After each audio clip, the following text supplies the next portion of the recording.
Professeur Hicham Salawachi, bonjour. Bonjour.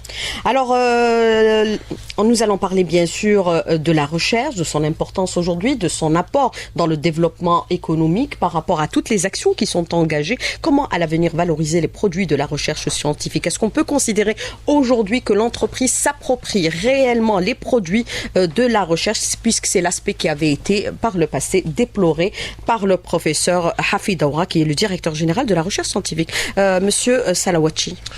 Dans le plan stratégique du secteur, donc dans le nouveau plan stratégique qui est axé sur une gouvernance participative de tous les acteurs et tous les éléments que regorge le secteur de la recherche scientifique ainsi que de l'enseignement supérieur, le plan stratégique a mis en place des mécanismes qui permettent dans l'avenir de valoriser nos prototypes et nos produits issus de la recherche à travers une segmentation de ces produits issus de la recherche par secteur d'activité. Et c'est pour cela, donc, la Direction générale de la recherche scientifique et de développement technologique a répertorié 433 prototypes issus de la recherche, dont nous avons mis en place un dispositif de segmentation, donc, de tous ces prototypes, à travers une répartition économique axée sur les secteurs d'activité tels que l'industrie, la santé, l'agriculture.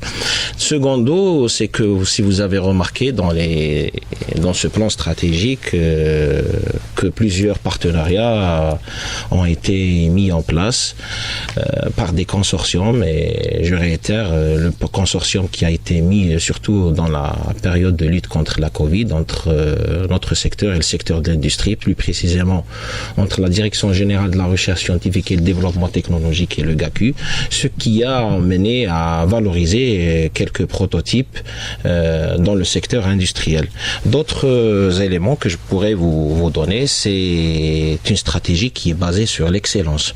C'est pour cela, donc, il y a un nouveau décret en 2019 qui a été régi par le secteur et qui promouvoit les laboratoires d'excellence qui ont comme but de faire valoir tous nos compétences au niveau national qui peuvent donc servir les autres secteurs d'un point de vue de stratégie nationale et non pas uniquement sectorielle. Mais quand vous parlez aujourd'hui de 433 prototypes développés aujourd'hui, les produits de la recherche scientifique, mais de façon concrète, est-ce que ces prototypes sont appropriés aujourd'hui par l'entreprise ou alors ça demeure le point faible aujourd'hui de façon concrète et objective? Je vous remercie pour cette question. Pourquoi? Parce que auparavant, donc, tous les produits qui ont été issus du programme national de recherche ou bien du PNR ou bien de ce qu'a développé nos chercheurs au niveau des centres de recherche, au niveau des laboratoires de recherche, ils ont été donc pas développés au stade industriel, donc ils sont restés au niveau, donc, à l'échelle laboratoire. Le modèle, donc, que nous avons maintenant entrepris, qui est basé sur une stratégie offensive et le partenariat, a mis en place pour la première fois 4 prototypes de l'université de Bel Abbès, donc qui ont été développés par un laboratoire d'électronique et d'électrotechnique et qui ont émergé donc du laboratoire vers une filiale du groupe ELEC El Jazair et qui sont en phase d'industrialisation et qui sont même donc commercialisés par cette filiale, même encore plus. Cette industrie donc a réfléchi à mettre en place un cadre de certification afin de les exporter. Cela démontre quoi? Cela démontre qu'il y a du potentiel scientifique au niveau de notre université, au niveau de nos centres de recherche qui peuvent être exploités. Mais cette appropriation va permettre de booster, de valoriser le produit Made in Algérie, ne pas rester des importateurs nets de tout ce qui peut être utilisé dans le domaine aussi bien médical, industriel que aussi agricole. Très bien. l'idée la plus importante maintenant, c'est comment savoir investir dans le domaine de l'économie de la connaissance. C'est pour cela, donc, dans le plan stratégique aussi, nous avons mis en place la stratégie de lancer les incubateurs. Et ça, c'est une chose qui est très importante. Ça permet de répertorier les compétences du personnel chercheur ainsi que des étudiants, des doctorants. Et par une toute petite expérience, comme je suis membre qui représente notre ministre dans le comité national de labellisation des startups, et les travaux de ce comité donc ont été lancés, nous avons remarqué que la majorité des projets innovants ou des startups qui ont été valorisés sont issus de l'université. Donc majoritairement c'est des universitaires à un taux très très élevé. Cela concrétise quoi? Que nous devrions s'approprier à mettre cette vision stratégique qui est axée sur le développement technologique et sur la recherche appliquée. Malgré que nous avons atteint des seuils critiques au niveau de la recherche académique, depuis 1962 jusqu'à maintenant, nous avons plus de 82 publications qui sont donc publiées dans les grandes bases de données comme le Web of Science ou Elsevier. Mais la problématique actuelle, c'est de comment transférer la valeur scientifique en une valeur marchande et économique. Alors, les laboratoires de recherche fortement impliqués pendant la période du Covid, est-ce qu'on peut considérer que vous allez maintenir la même dynamique puisque vous avez participé fortement à développer des produits de lutte contre, bien sûr, cette pandémie mondiale? Très bien. Notre secteur a répondu favorablement dès le départ par un appel à compétences qu'a lancé la Direction générale de la recherche scientifique et le développement technologique en coopération avec ses agences thématiques de recherche, avec la TRST et la TRSS. Et nous avons dressé récemment dans la réunion du comité sectoriel permanent, dans la conférence des EPST, un rapport et ce rapport-là a été validé comme un rapport très acceptable et honorable. Je vous donne juste quelques chiffres qui sont très intéressants. Donc nous avons 11 laboratoires qui ont participé dès le départ où il y avait le début de la propagation de cette pandémie, qui ont participé en collaboration avec l'Institut Pasteur dans l'opération de dépistage. Je donne juste un chiffre. Le CRBT, par exemple, lui seul a fait 45 000 tests. Il y a des applications basées sur l'intelligence artificielle qui sont mises dans les applications Android et tout, comme la Covid Fight, qui permet de détecter des passages de contagion de cette pandémie. Et d'autres réalisations comme l'industrialisation de 4 dispositifs basés sur la production de l'ozone pour désinfecter les espaces. Ce qui est très très important et à retenir, c'est que nous avons spécifié dans cet appel la fabrication de respirateurs artificiels. Nos chercheurs au niveau de l'université de Béjaïa et de Borj ont finalisé la fabrication de respirateurs artificiels, mais la problématique ou le problème que nous avons donc trouvé dans notre chemin, c'est que nous n'avons pas trouvé une instance qui peut homologuer le respirateur artificiel en Algérie. Le rôle du chercheur s'arrête dans la fabrication, dans la conception, dans le savoir-faire.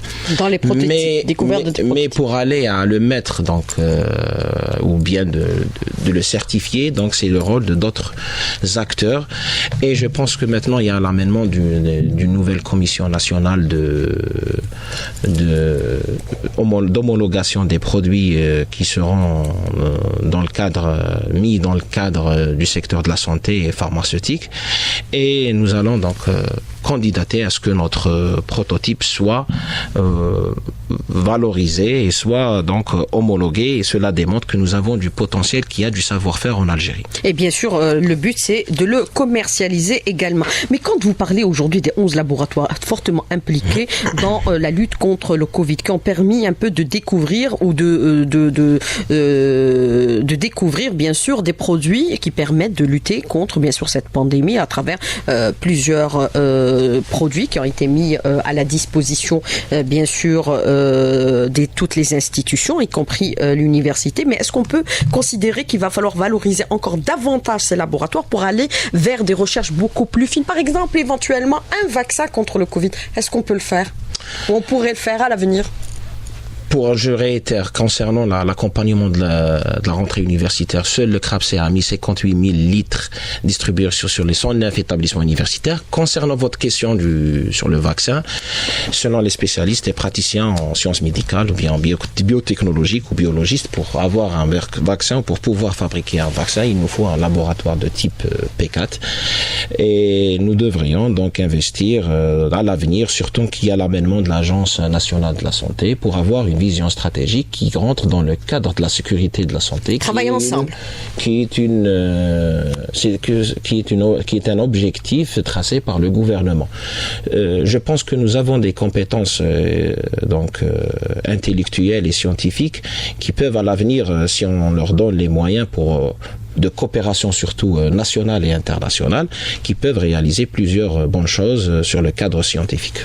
Dans l'étape actuelle, c'est pas possible parce que nous ne disposons pas de ce laboratoire, un P4. C'est une question qui relève, le P4. Écoutez bien, madame, du secteur de la santé publique.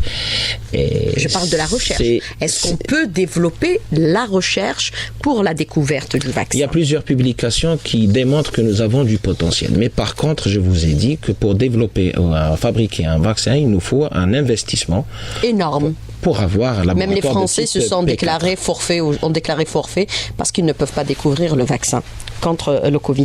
Mais est-ce qu'on pourrait imaginer à l'avenir que par rapport à ces pandémies, par rapport à ce qui nous entoure, on pourrait développer davantage encore la recherche et les produits de la recherche dans tous les domaines, puisque ce que je constate, c'est qu'il y a eu beaucoup, bien sûr, de travaux qui ont été réalisés, que ce soit dans le domaine technologie industrielle et matériaux, bien sûr, l'agriculture, pêche et l'aquaculture, sécurité alimentaire, les technologies de l'information et de la communication qui sont devenus les enjeux de l'avenir, l'énergie et les énergies renouvelables puisqu'ils relèvent de la sécurité énergétique du pays, la santé, les sciences sociales, la biotechnologie, l'habitat, la construction. Donc vous pouvez intervenir dans tous les segments d'activité. Oui, d'ailleurs ces segments-là donc relèvent de la nature des prototypes, des 433 prototypes que nous avons donc segmentés par secteur d'activité.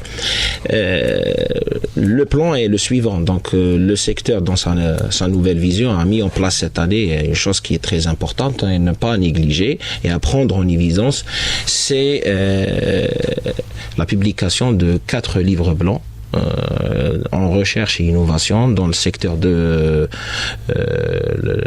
les technologies de l'information et de la communication. Donc nous avons des 2 livres blancs sur la microélectronique et un livre blanc sur l'intelligence artificielle, un livre blanc sur la sécurité alimentaire et un livre blanc en recherche et innovation sur la transition et la sécurité énergétique.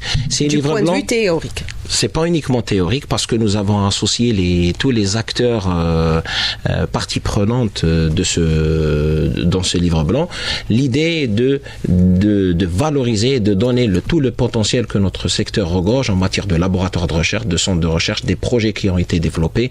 Et la chose la plus importante, c'est la richesse humaine dans ces secteurs-là, ce qui nous peut donc mener vers une politique de sélection de chercheurs par des réseaux thématiques qui auront un rôle à jouer sur l'aspect du développement technologique et la réalité. Mais pour développer la recherche, il faut de financement.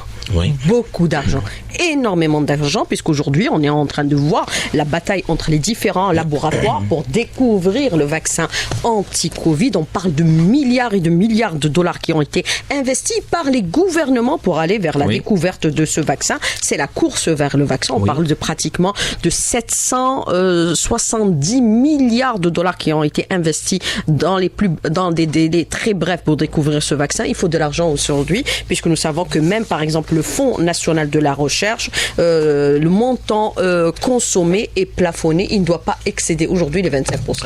Avec 25%, vous ne pouvez rien faire pratiquement. Bon, donc même le professeur Hafid Aouag l'a déploré. C'est pour cela, donc dans la nouvelle stratégie de notre secteur, nous avons opté pour un financement par objectif.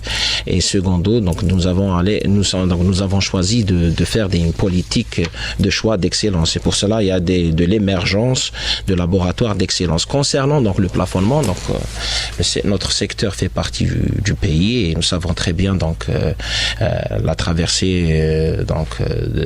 économique du pays, ce qui nous a mené donc au niveau donc gouvernemental et national de rationaliser les dépenses. Même au moment de l'embellie, on ne dépensait pas beaucoup pour la recherche. Mais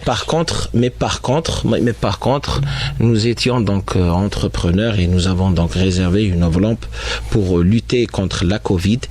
Et ce financement-là, donc, il est très, diversifié entre le financement des équipements, les dotations des équipements de recherche, les laboratoires de recherche, le financement pour le dépôt, l'enregistrement des brevets, des projets, prochainement des programmes nationaux de recherche qui concordent avec la stratégie du gouvernement qui est la sécurité alimentaire, la sécurité sanitaire et la transition et la sécurité énergétique. Alors, professeur Hicham Sofiane Selawadji, moi je voudrais revenir avec vous sur les aspects dont on a parlé. La recherche, c'est l'argent, puisqu'on veut développer aujourd'hui la recherche, valoriser les produits de la recherche. Il faut mettre les moyens nécessaires pour pouvoir justement financer les produits de la recherche et les laboratoires existants actuellement qui ont un fort potentiel et bien sûr reprendre ces produits ou ces prototypes de la recherche par bien sûr le secteur économique, à savoir le secteur notamment industriel. Mais ce qui est relevé aujourd'hui, ce qui est une réalité qui est incontournable dans notre pays, c'est que vous avez pratiquement le budget de la recherche et développement, il est actuellement moins de 0,1% du PIB. Est-ce qu'il va falloir aujourd'hui accorder une importance particulière à ce secteur vital, au même titre que celui de l'énergie, puisque c'est la ressource humaine qui développe aujourd'hui le développement? Je dirais pour augmenter le budget de la recherche-développement ou les dépenses R&D du PIB, il faut qu'il soit mis en place une politique de recherche-développement intersectorielle. Donc, c'est un chiffre que nous partageons avec le secteur des startups. Donc, au niveau national, le chiffre il est à 0,1. Si on comptabilise les salaires et le budget du FNR ventilé sur les projets de recherche et tout, donc on atteint les 0,63%. Comparativement avec les pays émergents et développés, donc comme la Corée par exemple du Sud, elle est à 4,6%. Je dirais le Japon il est à 3,8%. La France à 2%. La France elle est à 2 et quelques pourcents. Donc ceci donc relève d'une vision stratégique de la recherche qui doit être vue d'une vision intersectorielle et non pas uniquement sectorielle. Un deuxième point, c'est de mettre en place la réflexion de la R&D en entreprise, ce qui est une chose qui relève comme le maillon faible en Algérie des entreprises industrielles, que ce soit publiques ou privées. Donc peu d'entreprises adoptent une stratégie de R&D dans leur management stratégique. Et c'est pour cela donc nous avons donc proposé des mécanismes comme la recherche, développement des projets intersectoriels tels que les réseaux thématiques de recherche, tels que les projets impact socio-économique, comme les projets thématiques. Et aussi, ce qui est important, c'est d'adopter dans le futur un statut de chercheur en entreprise. Le statut de chercheur en entreprise, on va l'aborder dans un moment, mais par rapport à cette question de financement pour soutenir cette recherche, est-ce qu'il faut prendre conscience du point de vue politique de l'importance stratégique de la recherche dans notre pays? Je dirais, si maintenant nous avons un ministère délégué auprès du Premier ministère qui est chargé des startups et de l'économie de connaissance, déjà on parle d'économie de connaissance, cela veut dire que nous devrions donc investir dans la matière grise que nous disposons ici en Algérie. Pour éviter qu'elle ne parte à l'étranger aussi. Je relève par exemple que nous avons enregistré quelques bonnes performances. 15 chercheurs au niveau national qui sont établis ici en Algérie se sont classés dans le top 15 des 2000 meilleurs chercheurs selon le classement de l'université de Stanford. Cela veut dire qu'il y a des chercheurs qui ont un potentiel. Certes, donc le monde peut-être économique regarde cela comme des connaissances uniquement théoriques, mais une synergie, une collaboration entre les secteurs comme vous l'avez si bien cité, discuté tout à l'heure avec tous les autres secteurs, l'agronomie, l'industrie, la communication, le commerce, pourra donner des résultats sur le terrain. La preuve, on peut prendre comme modèle les résultats enregistrés par la Covid. Nous avons enregistré premièrement je dirais une augmentation, une croissance importante en matière de produits valorisés. Donc nous avons eu la meilleure croissance de 2019 à 2020 pendant les 10 dernières années. Donc on a fait un bond de 2 à 3 produits valorisables par an et qui sont généralement versés dans le secteur des services ou bien dans le commerce ou pas uniquement dans l'industrie, mais cette année, donc nous avons pu valoriser 20 prototypes, dont 4 sont industrialisés. Ça, c'est très très important et à retenir et prendre en conscience de cette réalisation. Donc il y a un chercheur de l'université de Bel Abbas avec son équipe, comme je vous ai dit tout à l'heure, a pu industrialiser ces prototypes. Mais quand vous parlez de la valorisation des produits, de la recherche qui doivent être repris aujourd'hui, par exemple par l'entreprise, est-ce qu'il faut commencer par le commencement, susciter d'abord l'intérêt des grandes entreprises qui sont aussi à la fois de grands importateurs? Si on prend ensemble Sonelgaz et Sonatra, qui il y a quelques années, on avait donné quand même le chiffre équivalent de 4% de produits importés dans le domaine de la sous-traitance, alors qu'ils pourraient valoriser, par exemple, les produits issus de la recherche au niveau de leur entreprise par la récupération de ces produits. Ça va réduire aussi la facture d'importation qui a explosé, qui est en train d'exploser.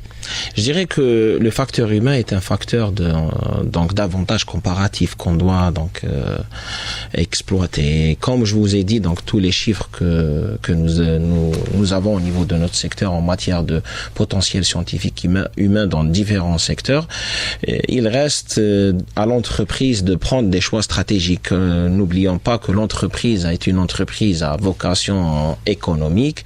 Il y a un conseil d'administration, donc il y a un top management qui opte ou bien pour investir dans la R&D ou bien de ne pas investir. Le choix maintenant est clair, c'est que si nous avons un savoir-faire ici en Algérie, il faut l'exploiter. Il faut aller vers des partenariats stratégiques. Il faut aller vers des partenariats stratégiques comme on le fait maintenant à la recherche. Donc, comme ça se fait dans tous les pays du monde. Nous sommes opportunistes dans le bon sens, dans le cadre de chercher des financements à l'étranger comme des coopérations à l'international. Donc nous sommes dans plusieurs programmes qui à la fois permet de décapter des financements de l'autre rive et aussi de permettre un transfert technologique. Mais la chose la plus importante, c'est d'avoir un statut de chercheur en entreprise. Nous avons donc fait une recherche et répertorié 180 chercheurs au niveau des entreprises algériennes. Et quand on parle de chercheurs, donc c'est pas des chercheurs qui ont un statut donc de docteur en entreprise ou autre, c'est des ingénieurs qui sont dans la fabrication et qui sont dans le processus de fabrication, c'est ça. Mais qui ne devraient pas être aussi affiliés à la fonction publique parce que ce sont des salaires dérisoires et c'est ce qui va un peu les pousser à partir à l'étranger, développer leurs produits de recherche à l'étranger. Si vous permettez, madame, ce qui mène à revoir et repenser le statut du chercheur qui est donc de 2008 à maintenant, donc presque 13 ans, il n'a pas été revu. Et si vous avez vu donc le projet de loi d'orientation même de notre secteur, donc l'université doit s'adapter par rapport à la donne de son environnement. Et l'autonomie de l'université, l'autonomie des centres de recherche n'est pas écartée. Cela veut dire que nous devrions aller vers un aspect qui permet de libérer le métier de la recherche en Algérie. Pourquoi ne pas créer un statut type qui permet à la fois aux chercheurs de jouir certes du statut d'un fonctionnaire, mais qui jouit pas d'un statut de commerçant. C'est la chose antagonique qui existe dans le terrain. Mais son environnement bénéficiera de sa compétence initiale dans son domaine. Mais pour être concret, est-ce qu'il faudrait commencer par les grandes entreprises pour valoriser les produits de la recherche, puisque vous intervenez dans le domaine, par exemple, de l'énergie, par exemple, des énergies renouvelables. Est-ce que ces grandes entreprises entreprises devraient s'approprier le Made in Algeria. C'est important aujourd'hui pour exister. Ça réduirait la facture d'importation. Nous importons tout pratiquement dans le domaine de la recherche. Notre secteur a mis en place des mécanismes pour pouvoir bénéficier, exploiter le potentiel même équipement. Maintenant, dans le nouveau décret des laboratoires, nous avons le cadre d'un laboratoire mixte. Donc, un laboratoire mixte permet donc des cadres ingénieurs de d'autres secteurs dans les entreprises de participer à développer des problématiques que rencontre l'entreprise. Dans le commerce international, par exemple, je vous cite que nous avons participé dans leur stratégie nationale d'exportation. Dans le commerce aussi, nous avons donc offert au secteur du commerce tous les laboratoires de nos centres de recherche dans le cadre de l'inspection et de l'analyse. Mais cela reste assez donc peut-être à repenser dans le cadre de motivationnel du chercheur. Parce que le chercheur, qu'est-ce qu'il cherche en réalité? C'est d'avoir plus de motivation pécuniaire. Et la réglementation, avec une réflexion farouche et rigoureuse, pourra donner un sort assez positif pour l'avenir du chercheur en Algérie, surtout dans le cadre de la vision de transférer ou transformer la valeur scientifique en valeur marchande et économique.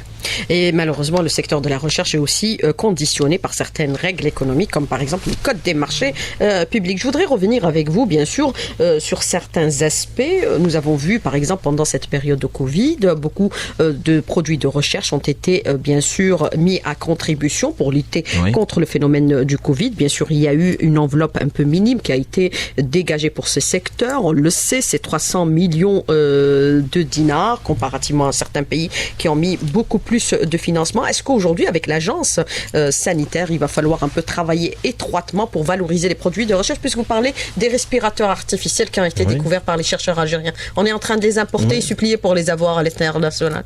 Très bien. D'abord, le premier responsable de cette agence provient du monde de la recherche. Donc, c'est un directeur de recherche qui est connu dans son domaine, dans le domaine des sciences médicales. Je dirais qu'une réflexion intersectorielle doit être suivie. Pourquoi? Parce que nous sommes déjà précurseurs. Nous avons mis en place un consortium avec l'industrie, comme je vous ai dit tout à l'heure, lors d'une coopération entre la DGRSDT et le GACU, qui a superbement bien fonctionné et qui nous sommes très contents de cette coopération, que nous devrions multiplier à l'avenir. Dans le cadre du secteur donc de la santé, la Covid devrait être une leçon à ne pas négliger dans l'avenir pour les générations à venir. Surtout qu'il y a un slogan de notre gouvernement qui parle du Sustainable Development, donc du développement durable. Et nous devrions profiter de ce potentiel, plus d'1,6 million d'étudiants au niveau national, presque 1500 et quelques laboratoires de recherche, 38 centres de recherche, tous secteurs confondus. Nous avons des chercheurs éminents qui sont classés dans le top classement de plusieurs universités. Le classement de l'université de Belabès cette année donc a été très honorifique. Il a atteint un classement important dans le top 300 et top 400 dans le prestigieux classement de Shanghai. Cela veut dire que il faut pas rester dans cette optique de dire que c'est des académiciens et ça peut être que uniquement de publier ou faire des articles, mais ils ont des compétences et un savoir-faire, ils l'ont prouvé pendant la Covid. Alors vous avez des questions très intéressantes des auditeurs ce matin. Comment situez-vous la numérisation dans le secteur de l'agriculture en Algérie, puisque dans les pays avancés, on parle désormais de champs connectés et de fermes intelligence. Est-ce qu'on est en retard dans ce volet qui se conjugue également avec la robotisation, puisque vous parlez de l'intelligence artificielle, d'autant plus que l'Algérie dispose de ses propres satellites géostationnaires qui peuvent renseigner sur des données techniques comme par exemple la spécificité des terres et les capacités de productivité. Oui, cher auditeur, je vous réponds. Donc nous avons, comme je vous ai dit, nous avons segmenté nos prototypes de recherche par secteur d'activité. tous les prototypes issus qui sont ciblés vers le secteur de l'agriculture ont été communiqués le mois passé à la direction chargée de la recherche au niveau du secteur de l'agriculture pour les valoriser. Nous avons plusieurs prototypes numérisables qui peuvent être très bien exploités, comme nous le faisons d'ailleurs dans notre secteur. Vous avez vu la rentrée universitaire, comment a été fait cette année par un encadrement numérisé des inscriptions des étudiants. Aussi, nous avons développé plusieurs plateformes comme la Covid Fight pour la lutte contre la Covid. Nous avons développé une application qui s'appelle Ipticar qui donne l'opportunité au monde, au secteur socio-économique ainsi qu'aux doctorants et à nos étudiants de bénéficier de toutes les plateformes au niveau national pour faire leurs recherches. Et nous avons donc développé, ça va être mis très incessamment dans notre site, une plateforme qui relève de l'innovation, une plateforme donc numérique de tout, du suivi du management des brevets en Algérie. Alors quand vous parlez aujourd'hui de statut de chercheur en entreprise, est-ce qu'il faut falloir aussi aller vers le changement de mentalité au niveau de management de ces entreprises, puisque parfois on va vers la facilité, on préfère l'importation à la valorisation de la recherche en milieu d'entreprise. Professeur Hichem Salawanchi. C'est le cas actuellement. Écoutez, c'est une problématique à la fois, je dirais, juridique et économique.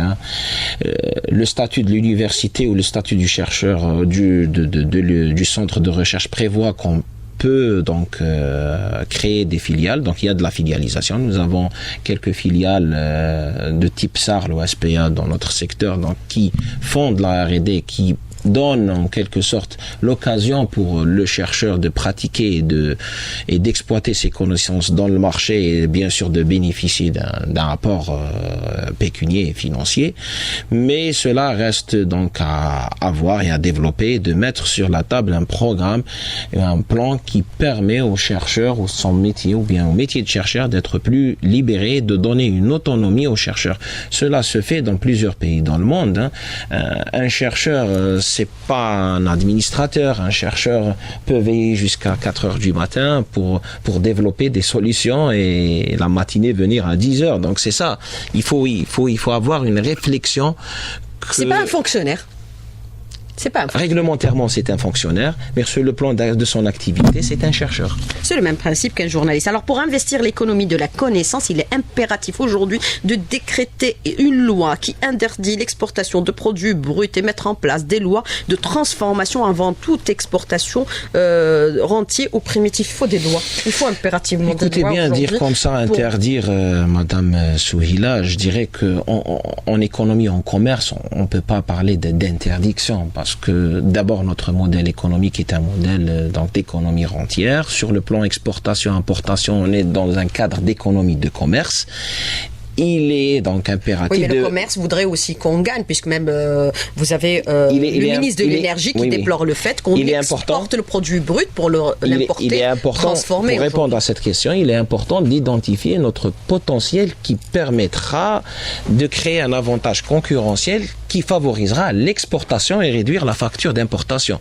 Donc nous avons plusieurs domaines qu'on peut être leader dans la région et dans notre continent. Alors vous êtes jeune chercheur aujourd'hui, c'est votre première intervention dans l'invité de la rédaction. Moi, pour être concrète aujourd'hui, pour valoriser les produits de la recherche, est-ce qu'il faut une loi pour accorder la préférence nationale aux produits algériens? D'abord. Oui, il faut d'abord, pour valoriser le produit de la recherche, faire un aspect regardant sur une politique nationale d'innovation. Pourquoi? Parce que nous avons quelques brevets, mais ces brevets-là ne sont pas exploités dans le marché. Secondo, ce qui est regrettable. Ce qui est très important, c'est de regarder la cheville ouvrière de la recherche, qui sont les ingénieurs qui sont dans les centres de recherche. Vous savez très bien, dont on ne forme plus depuis quelques temps. Un chercheur a des idées et tout, mais celui qui touche à la machine et celui qui développe, c'est les ingénieurs et les techniciens supérieurs de nos centres de recherche et de nos entreprises. Et troisièmement, la chose qui est très importante, c'est de mettre un statut de chercheur en entreprise. Vous allez voir que ça va donner beaucoup de bien à la santé de l'entreprise algérienne. Mais il faut des lois pour forcer un peu les entreprises à aller vers le domaine de la recherche. Autre question de l'auditeur aujourd'hui. Valoriser les produits de la recherche. Il faut commencer par le commencement. Valoriser. le chercheur? Valoriser le chercheur, oui, c'est par mettre des mécanismes. Nous avons donc par la DGRSDT, donc notre secteur a mis des mécanismes de valoriser tout chercheur dans son laboratoire qui publie dans les grandes bases de données comme le Web of Science, ou celui qui fait un dépôt de brevet, que ce soit PCT ou un brevet national. Donc c'est une valorisation qui est octroyée au laboratoire qui atteint les 5 millions de dinars. Alors, autre question de l'auditeur qui vous dit: à un moment donné, vous avez déclaré dans un autre plateau qu'il était impossible de découvrir un vaccin en Algérie. Et pourtant, vous dites il y a le potentiel. J'ai pas dit sur le plan théorique, comme il le dit, c'était impossible, mais j'ai répondu comme aujourd'hui, et j'ai dit que pour avoir et fabriquer un vaccin, il nous faut un laboratoire de type P4. Professeur Hichem Sofiane Salawanchi, merci d'avoir répondu à nos questions et d'avoir été en direct avec nous ce matin dans le studio. Merci beaucoup. Merci.